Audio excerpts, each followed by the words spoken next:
Oi, pessoal, tudo bem? Hoje a gente vai falar sobre os direitos civis e políticos.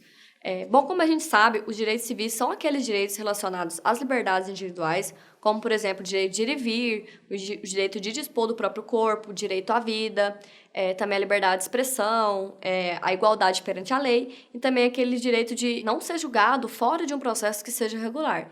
Então, são aqueles direitos que são considerados como primeira dimensão e que, historicamente, foram os primeiros direitos humanos a serem reconhecidos.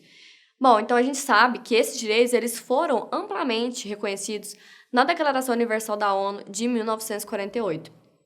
Então, vamos falar agora, de forma mais específica, da proteção desses direitos civis e políticos no Pacto Internacional sobre Direitos Civis e Políticos de 1966. Bom, então esse pacto ele contempla uma categoria de direitos mais ampla do que a categoria prevista na Declaração de 1948. E nesse pacto, as obrigações assumidas pelos Estados, elas são tanto negativas quanto obrigações positivas. Então, por exemplo, como obrigação negativa, tem a obrigação de não torturar, e como prestação positiva, a gente pode citar a obrigação de estabelecer um sistema legal para punir casos de violação dos direitos. Bom, então a gente vai perceber que os direitos civis e políticos eles são considerados como auto-aplicáveis. Em relação ao rol dos direitos consagrados pelo Pacto sobre Direitos Civis e Políticos, também tem que ser acrescentada a proibição da pena de morte, que foi instituída pelo segundo protocolo ao Pacto Internacional sobre Direitos Civis e Políticos, que foi adotado em dezembro de 1989. Então, esse protocolo ele veda a execução de indivíduos no interior dos Estados-partes e estimula esses estados a adotar medidas com o fim de abolir a pena de morte. E esse protocolo entrou em vigor em julho de 1991. Bom, além disso, o artigo 49 do Pacto sobre os Direitos Civis e Políticos, ele vai aceitar, em caráter temporário, a derrogação de direitos nele contemplados, mas vai subordinar limites, impostos nessa decretação de estado de emergência, proibindo medidas discriminatórias com base em raça, cor, sexo, língua, religião ou origem racial. Bom, de forma paralela, o pacto estabelece direitos inderrogáveis, como o direito à vida, a proibição da tortura e de qualquer forma de tratamento cruel, a proibição da escravidão e da servidão, o direito de não ser preso por inadimplemento contratual, além disso, o direito de ser reconhecido como pessoa, o direito à liberdade, entre outros. Bom, então, vai ser permitida também a delimitação de alguns direitos, segundo o artigo 21 e 22, quando for necessária a segurança nacional ou a ordem pública. Bom, então, o Pacto sobre Direitos Civis e Políticos vai desenvolver um sistema próprio de monitoramento e implementação dos direitos que foram conferidos nesse pacto. Então, em conformidade com o artigo 40, os Estados-partes eles assumiram a obrigação de preparar relatórios sobre as medidas legislativas, as medidas administrativas e também as medidas judiciais que foram colocadas em prática para dar cumprimento às disposições que foram previstas no pacto.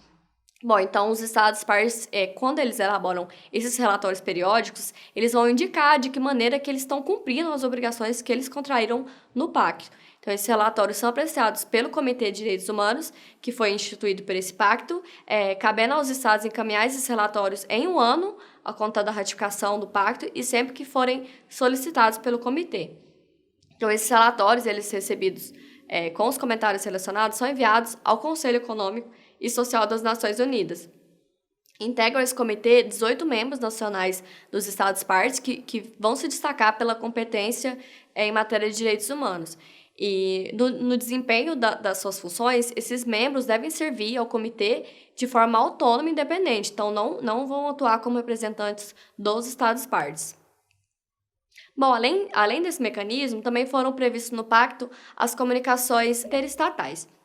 Então, por esse instrumento, um Estado-parte, ele denuncia as violações cometidas por outro Estado-parte em relação aos direitos que foram consagrados no pacto. Então, isso está sendo previsto no artigo 41. E, além disso, na qualidade de cláusula facultativa, que depende da declaração em separado sobre aceitação pelo Estado, as comunicações interestatais elas são admitidas apenas se o Estado reclamante e o Estado reclamado aceitarem a competência do comitê para receber essas comunicações e examinar.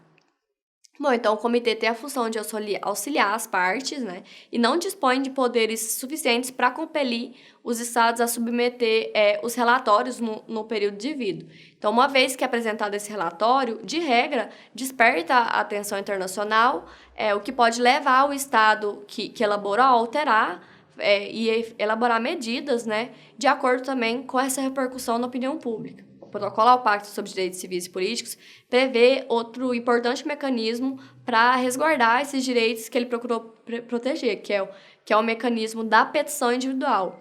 Então, as petições individuais elas vão permitir que os indivíduos efetuem denúncias relativas à violação dos direitos pelos estados, né, os direitos consagrados no pacto. Então, reconheceu com isso a capacidade processual dos indivíduos nas relações internacionais, fato que é muito importante, né, pelas possibilidades e perspectivas que podem aparecer a partir daí. Bom, então o protocolo tem grande importância por outorgar, né, ao Comitê de Direitos Humanos competência para receber e examinar as petições individuais daquelas pessoas que aleguem violações aos direitos do pacto. E as petições são reflexo desse direito à ação internacional, que é um instrumento decisivo para a tutela dos direitos humanos. Bom, a gente fica por aqui, mas na próxima aula a gente vai continuar falando sobre os direitos civis e políticos. Até mais!